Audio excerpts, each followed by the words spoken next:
Hello, you wonderful people, and welcome to another episode of Not Too Comic Book. This being a show, we're talking about TV shows that are adaptations of comic books. For today's episode, I'm going to talk about The Flash, Season 9, Episode 8. A lot of really interesting things went down in this episode, so let's break it down. I do love that the overarching theme of this episode is kind of living the present day rather than focusing on the what-ifs and what the future is. And not just living in the future, but also living in the past. I love that that's kind of like the storyline element in both are like the main A plot as well as the B plot. But first and foremost, let's start off with the A plot where we have Barry's trying to get like an inspection done at Star Labs because it's like, yeah, I want to make it sure that it's mold free in case, we want to bring Nora to work and stuff like that. It's like, well, Nora's not even here yet. We still got 7 months until Nora actually comes. And it's like, you're already thinking that far in ahead. It's like, oh, you already got the freezer stocked full of cookie dough ice cream because that's her favorite.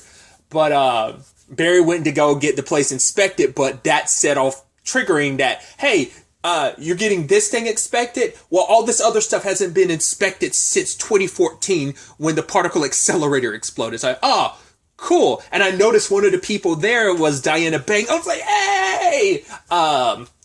That's kind of why I was kind of like, is she going to end up being the time thief? But then when it was kind of like, oh, she's not, I was like, oh, I guess not. Then she turned out to be the time thief Lady Kronos. But the reason why I was like, it had to be her, funny enough, this is like the third, at least that I'm aware of, this is at least a third comic book property she's been in. Because currently she's Ellen in Resident Alien on Sci-Fi, but she was also in the sadly short-lived live action adaptation of Y the Last Man. I'm blanking on her character's name from Y the Last Man, but that's also because if I remember correctly, because I know Resident Alien is a Dark Horse comic. I want to say Y the Last Man was a Vertigo comic, which obviously was under the umbrella of. I actually don't know what happened with because I know Vertigo kind of stopped being a thing, like maybe a year or two ago or something like that. And I guess that just all got folded under just the giant DC umbrella. It always was kind of like it was always kind of a brand under DC, its own imprint, but I guess all the Vertigo stuff is just DC stuff now, I guess. I don't know. Not necessarily like DC Universe, but just under the DC brand proper rather than just being under the Vertigo imprint. But either way, I'm fairly certain it's a Vertigo comic. And now her in The Flash, which is a DC comic. So I just thought that was kind of interesting. I need to learn that actor's name, like the main Inspector Howard, because I'm like, that guy, he will always be Yellow Jacket to me. Not the Yellow Jacket played by Corey Stoltz in the MCU, but Yellow Jacket as in there's a freeform show called Beyond. That guy didn't have a name. He was just kind of like a fix-it guy, like, oh, I come and I kill people type of thing. I make problems disappear. Which is also interesting too, because who was also in that show? The actor who plays Trey on Walker was also in that. Now that's just my brain working like it does. But either way, I love that it's like, all right, this kind of an inspection, and it's like, all right, and then all of a sudden it's like, oh wait, we're looped in this room. It's like, wait, what's going on here? Oh yeah, we're messing around a little bit. Go through it again. Oh, we're back to the speed room. Okay.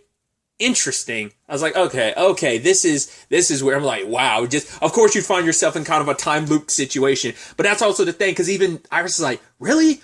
First we were stuck in a time loop in the first episode, then last episode, me and Nia were stuck in our dreams. Now this, like, what's going on? It does make you wonder, is that supposed to be like some recurring theme going on here, where it's just like Barry and Iris specifically have been the ones caught in these circumstances? It's like other people have been along for the ride in some cases, but it is interesting that this just keeps happening specifically to them and no one else. So that's why I find it fascinating. Once again, Nia kind of got dragged into the dream thing because, well, it's Nia, but it's also like, it also seems like it is all purposeful because it is all for the purpose of teaching a life lesson. Like, the first episode was about teaching Barry to not be so focused on the future, planning everything out, like, let things happen. And Iris, having to, kind of rein him in about that stuff. So, and obviously last episode was about, getting her to not be so afraid of like the future, not feeling like she doesn't deserve it because, she feels like, oh, like my choices do matter, because she felt like they didn't, because it's like, right, it's already roadmap, but it's like, once again, life is an amalgamation of 1,000 choices. You know, it's like, yeah, this is the end result of a choice you made a long time ago. So it's just, it does seem like these are all life lesson things that are happening to them for a reason. And I'm curious, is this the universe talking? Is it just the fact is it's specifically happening to them? So initially, like, Barry wanted to try and run to the future to try and figure out, like, okay, well, how do we fix this situation? And even Barry admits later on, it's like, why did I do that? He's like, I was in such a rush to try and find a solution to this situation because I'm like, oh my God, like, it's not just me and Iris and innocent people involved. There's also Nora, so he got a little overprotective, and it's like, right, I gotta do whatever it takes. But it's like, yeah, running to the future has never worked out for me. It's like, why did I think it would in this situation? Because I'm always so quick to try and find a solution rather than kind of slowing down. It's always kind of been Barry's issue. Like, you know, when you're a speedster, when you're one of the fastest people alive, the fastest man alive, then you kind of have a tendency to forget to just slow down and just live in the present. You know, and that ends up being a beautiful thing between him and Iris, where once again, Barry's so focused on like rushing towards the future. Iris is wanting to stay in the past. That's where her arc has been about, of like, right, I don't want things to change. Barry wants things to kind of change too quickly. And neither one of them is living in the present day. One's caught in the past, one's caught in the future. And especially Iris being like, I have pregnant brain. And she's just like, I say one thing one minute to forget it the next. And then I'm like hungry all the time. I was like, it's kind of adorable seeing her. She's like literally about to break down crying because it's like, you know, I can't understand. I've never been pregnant. So, but the situation, I'm sure like the hormones and everything. So it's just like, right, your body's changing too through the pregnant. It's not like she's like, it's not like I'm not happy to be pregnant, but it's like, I'm just scared like how different our lives are going to be. And it's like, right, you know, and Barry's like, right, I am rushing towards all of this. So I do apologize. And she's like, yeah, I just want to see her eat cookie dough ice cream. He's like, you mean this, right? And she's like, see what I mean? Pregnant brain. I was like, it's so adorable. Which is sad that this is all happening considering like, hey, the time situation's gotten pretty bad downstairs. It kind of made me think of, it kind of felt like season 2's finale of DC's Legends of Tomorrow, where basically the Legends ended up, you know, dealing with the Legion of Doom and the paradox situation that Sarah kind of, you know, well, not just Sarah, but the entire Legends went through, where it kind of, yeah, guys, it kind of broke time, and like time kind of was like bleeding into each other. This is kind of happening here, like the clock showing up, then everyone's clothes changing. I even love, Iris being like Star Wars. Obviously, it was what Barry was wearing was a very like Star Trek, but you know, I was like, oh, I like that. I wonder. I'm sure that there's people who do confuse the two. Either way, now it's a thing of trying, and it's like, right, okay, Barry has to reveal who he is as the Flash, and they're like, and the guy's like, all right, this makes sense, and then Howard passes out. I was like, oh, interesting, but it turns out, obviously, the place they're in right now is the vault in the weapons vault in the future in the time in the Flash Museum. So it's like, right, so that must be some kind of time object that's drawing all this stuff into this particular time and locking us in this room and kind of looping us in this room. So it turns out it's a time thief. That's what the opening of the episode was. Like, okay, so who amongst us is it? They must be giving off residual, like some kind of time energy or something, which you'd assume like, well, you assume Barry would be radiating it, but maybe because he hadn't done any time traveling recently, he probably wouldn't radiate anything.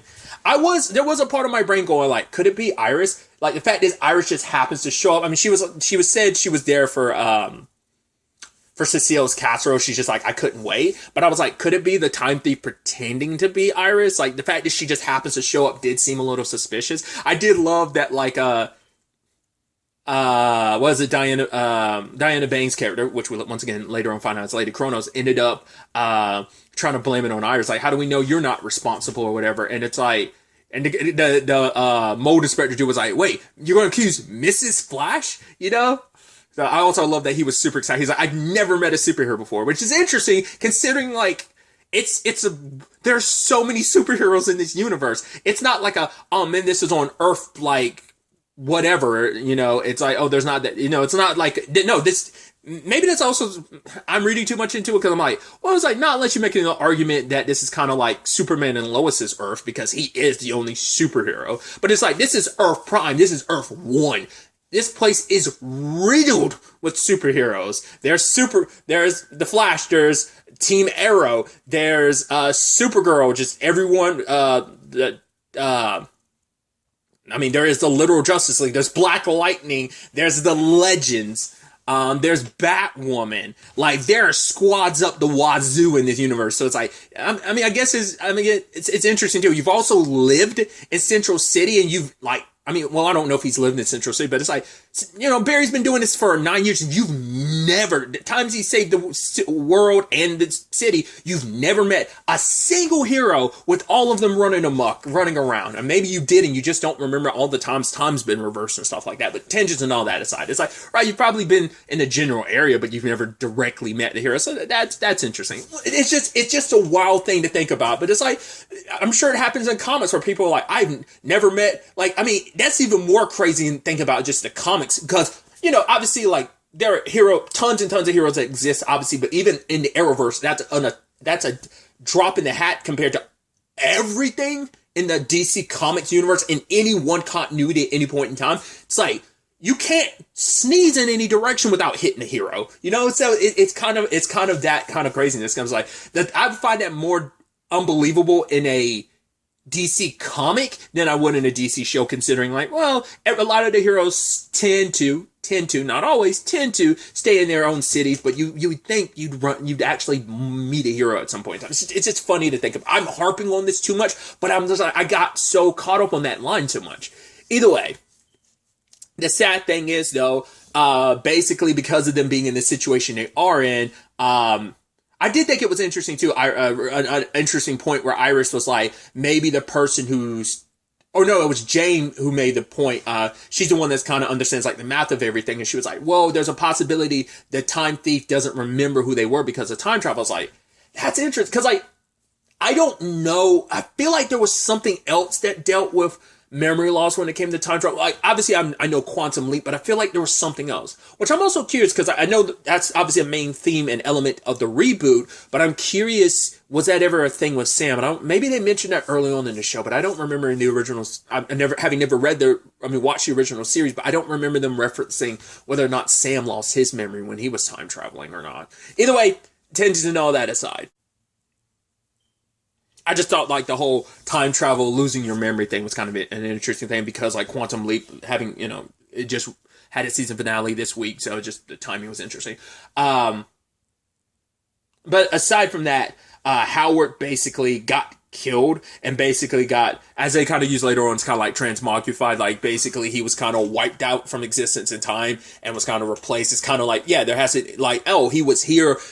The time balance of the balance of everything had to be like, something had to be put in its place, and it was a statue. So now the same thing's going to happen to everyone else. But then ultimately Barry realizes and figures out who the person was behind all this, and that's Lady Kronos. He ended up figuring out who she was because right. You were an electrician and you couldn't think of the word electrical box.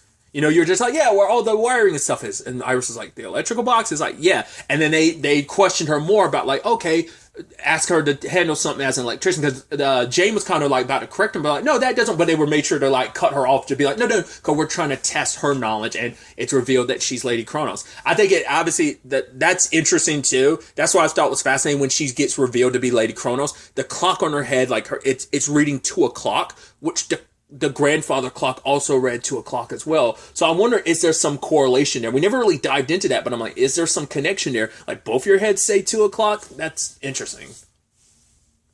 Both your faces, in fact, say 2:00. And it's like, yeah, shoot, like this was stealing the time magnet was supposed to be her magnum opus. It was going to be her retirement plan. So yeah, if I ever want to start decide like, oh, I'm going to steal the Mona Lisa now, I can bring it to me. But basically she didn't have the stabilizer with her, because that's what keeps the time magnet in check and balanced out.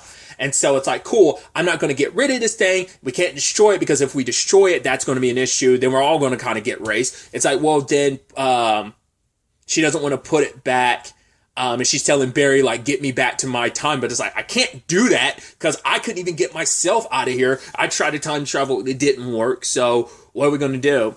And because and explaining, like, especially when she explained her plan, obviously she was there in 21, 23. She came back present day because she failed to get into the Flash Museum then. Saw the inspection was set for it getting inspected in April 5th. It's like, wait. But I'm also curious. It's like, wait, are you saying the place hasn't been inspected in 100 years because of that? Like, that's interesting. But I mean, to be fair, it went 9 years without an inspection. And it's like, well, I guess eventually when it becomes a museum, the museum has different standards or something like that. It being a superhero museum, it's like maybe it's on a more automated system, so it doesn't need inspections like that. I don't know. Either way, Hank came in, pretended to be the electrical inspector, stole the device, and popped back in. What happened to Howard is because he accidentally touched the time magnet while she had it cloaked. So I love that it's like, what was it that she said? Oh yeah, that I liberated this. Iris is like, stole, and she's like, permanently borrowed. I love Diana Bang, the energy she brings to her characters, like her character from Why the Last Man, as well as Ellen. God, Ellen is such a terrible person, but she's awesome because she's a terrible person. It's just, I love the energy Diana Bang brings to her characters like that. It's just like that line of like, permanently borrowed. But yeah, Barry ended up charging her device so she can't actually put the device back. But it's like, well, how do we trust that she'll actually do it? It's like, well, because my protection is at a weaker state than all of you because I've had the time magnet the longest. And because of that, I will be the first one to go die if I don't do this. So, but it's like, yeah, the moment I put this back, I'm going to be arrested. It's like, yeah, but at least you'll be alive. So just randomly throwing in some villains at the last second, like a Lady Kronos. That's interesting. I mean, I'm talking about her like I know her, but it's just interesting that this would kind of play out the way it did. I wonder would she consider herself probably like the greatest thief or whatever, you know? I mean, there are great thieves, but how many can claim to be time thieves, you know? I mean, I'm sure this episode gave off obviously like Flash vibes. It also gave off some Legend vibes, but it also kind of gave off some Doctor Who vibes as well. But anyway, everything ended up returning to normal, and Barry and Iris being at the center photo, I guess because they never got like wiped from existence. When everything got reset, so did the inspector. So none of them, like, you know, obviously there was the inspector that Lady Kronos like knocked out, so obviously he wouldn't know, but the other three learned about Barry being the Flash, and it was like, it was like when they first came into the building, they basically been reset to that point, so they don't remember Barry revealing himself. So the inspections went off without a hitch. It's like, oh, why is this called the speed room? It's like, because we love the Flash. Yeah, he's so handsome and so great, and I love Iris being like, handsome, and Barry's like, oh, you know. But yeah, it all worked out in the end. Once again, like, they ended up getting a valuable lesson from it. And once again, it's interesting how that ties into the other side of things, where Allegra and Chuck are like being sweet, cute, and adorable. And then Chester's like, oh man, I love you. And Allegra's like, you heard the immediate record scratch of, he's like, what? No. I mean, like, I'm not saying, like, I don't love you because I do love you. He's like, why am I still talking? And Allegra didn't say anything. And Cecile walked in at the perfect time, and they're both drinking later on when they're playing, like, Conquerors of Catan or Citizens of Catan? What's the game called? Rulers of Catan, I think it is. But yeah, it's kind of awkward, which I get it. I've been in that situation where I've been the person who says I love you first, but my situation's a little different. I said it without realizing, because my first time, like, in a relationship, this was years ago in high school, because I look back on it because I reference those the most, because it's like, oh, that's the most cringiest, like, moments of like, oh, I feel like such a loser when I think back on it. But I said, I love you too, which was the first time I said I love you to someone, even though the other person didn't say I love you. Me and my girlfriend at the time were doing that cutesy, disgusting thing of WUV, W-U-V. I know, cringe, disgusting, I hate it. I look back on it and cringe. But, yeah, she said, I love you. And I said, oh, I love you too. Didn't find that out until years into the relationship. She was like, you know, you're the one that said it first. I was like, what? She's like, yeah, you said I love you too because you thought I said I love you. But it's like, yeah, all worked out in it. Well, obviously the relationship ended, but, you know, I mean, that was unrelated. That was 2 years like down the road, but still. So I was like, oh, I got that. And it's interesting knowing where Allegra was coming from in that regard. It wasn't like, you know, it's not like, oh, she doesn't love Chester. It's not until she started talking to Cecile that it's like, once again, it's a conversation of like Chester worried that he was moving too quickly and was worried that he moved too fast in that regard, whereas Allegra's kind of stuck in the past because anytime she's ever loved and deeply cared about someone, it's blown up in her face somewhat. Nash, her cousin, Esperanza, she's like, yeah, my dad said I love you, and then he bailed. Oh, my mom said I love you, and then she kicked me out. It's like it's trauma. It's like I'm scared that if I say I love you to Chester, he's going to leave. Like something's going to happen and it's not going to work out. But then Cecile's like, right, you guys might break up and that's going to be distant in the future, or you might get married. It's a thing of stop living in the what ifs. Like it's understand like you two are in love, and even if it doesn't work out, that is just life. But you're so in love right now. Live in that. Enjoy that, because it is such a wonderful and beautiful thing. The budding romance between you, and not even just the budding, the romance has been budding for a while, but where it is right now, it's like just enjoy it for what it is. Stay present. So it isn't just Barry and Iris that learned that lesson this day. It was also these two. And so Allegra ended up telling Chester that, and it's just and she was like, right, that isn't on you. That was me carrying my own baggage, worried that things weren't going to work out. He's like, oh, you were worried that like something might happen. And she's like, yeah, but that's on me. I'm bringing all my bad relationships, both familial and just any other relationship. I'm bringing that baggage here, which understandable. A lot of people bring their baggage into future relationships. It's like, unless I think even if you have the most neutral breakup or whatever, I still think you're going to bring some baggage and issues you have with a previous relationship into the next relationship, because they're going to be red flags you're going to be looking out for them, or maybe just in general, you'd be like, oh, I handled it this way back then. I'll make sure if that comes up now, I'll be more prepared to handle it in a different way. So, it's just a part of growing older and different experiences in different situations. So I thought that's kind of beautiful, but obviously Chester's hopped up on some jitter stuff. And also it's and I love the Allegra was like, oh, I know a way to kind of work off of that energy. I was like, hey, yo! And just kind of yeah, because she was like, yeah, let's go back to my place. So, overall, I love that things kind of worked out on those fronts. I thought we were going to get it in the episode, but it was just kind of like a outside of the episode type of thing of also the Keon and Carla thing. I thought we would have that conversation on camera, because she was worried, right, Mark ended up leaving, but once again, that's Mark having his baggage he needs to deal with. But it's also, what if I have a similar situation, because I'm not her daughter, I'm not even Frost. It's like, well, yeah, Frost wasn't her daughter either, but she still loved her and embraced her, and Carla ended up doing the same. It's like, you also have to think about the baggage and complications that are there, because it's like, not only did you lost both daughters, you already had to be there when you lose Frost. Now it's also you lost Caitlin too, so that's kind of sucky. But it's some version of you still alive, but it's a new version of you, and it's I love Keon later on be I needed a strong kind of female figure in my mentor figure in my life. I am only 8 weeks old or something like that. I love that. But I also love that she's like, right, you don't have, you guys should have just told me you wanted to check if there was mold here, because I tell you there's no mold. It's like, how would you know that? She's like, I don't know, I just do. And then later on it's like, oh, Iris, we should go eat, because I know you're hungry. And she's like, she's like, you know what? And never mind, it's been a weird enough day. Your whole thing about being able to know stuff, what you know, is weird. Let's just go eat. It's like, oh, let's eat chili, let's get some chili cheese fries or whatever. And it's like, oh, do I like those? And Barry's like, I don't know. Let's go find out. So I think that's kind of nice. I think it's so interesting because obviously the beginning of this season, once again, kind of like the whole Armageddon thing last season. The first 5 parts are all connected. It is the Red Death arc.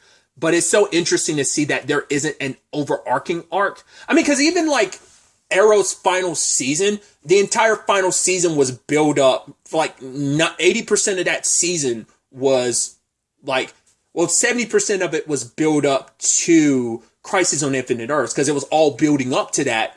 So that was its overarching arc. Supergirl had a arc in its final season. So it's interesting to see that the Flash has a mini arc. But I'll more so compare to Flash and Arrow, because they're both in the situation, both of their seasons were short. like Supergirl's final season was 20 episodes, Arrow's final season is 10, Flash's is 13. So it is an interesting thing of like to start off with a mini arc and then every subsequent episode has been like one-offs. Like, yes, there's carrying over elements and themes, character development and stories between the characters, but there's no overarching stuff, which I thought was so interesting that I'm curious to see if that continues all the way to the very, very end of the show. Like, because I know I kind of got spoiled on what the next episode was going to be. I saw like, the episode title and whatever's been revealed about this next upcoming thing. If you don't know what it is, don't look it up. I don't want to spoil anything from you. But it's a thing I knew was happening this season. I just didn't know what episode it was, and I wish I didn't know, but it's going to be the next episode is a thing. Like, it's a pretty monumental thing. So that's going to be dope. I'm not trying to overhype anything because I don't know what the context of the episode's going to be, but regardless of it, it's going to be super dope. So, thematically, both for like this being the final season and this being the final like Arrowverse show, like it's very poetic in that regard. But either way, actually many other layers to it because the Flash is the first spin-off in the Arrowverse too, so it's even more poetic in that regard. But tangents and all that aside, I'm excited to see where the next episode takes us in particular, but also what that means because once again we're down to the wire. It's 5 episodes left, so how this all, are we going to have is the last 5 episodes going to be an arc in itself? Like, are we going to start off with an arc, be a lot of one-off episodes, and then, I was so curious what the structure of this season was going to be like, or maybe it won't be a mini arc until the final 3 or 2 episodes. I don't know. So we'll ultimately have to wait and see where all that ends up, ultimately taking us. The show is going on a little bit of a break, I guess a 2-week break, technically speaking, because there's no episode next week or the week after next. The show comes back on the 26th with episode 9, I believe. I was reading correctly. I could be mistaken. I'm gonna check again after this recording, and I'll comment down below if there's any corrections that need to be made on that front. But I think it's going on a 2-week break, and we'll come back on the 26th. So we'll see. But really, that's all I wanted to talk about. Till the next time we meet, be happy, be safe, live life to the fullest, and enjoy it. Good day, and good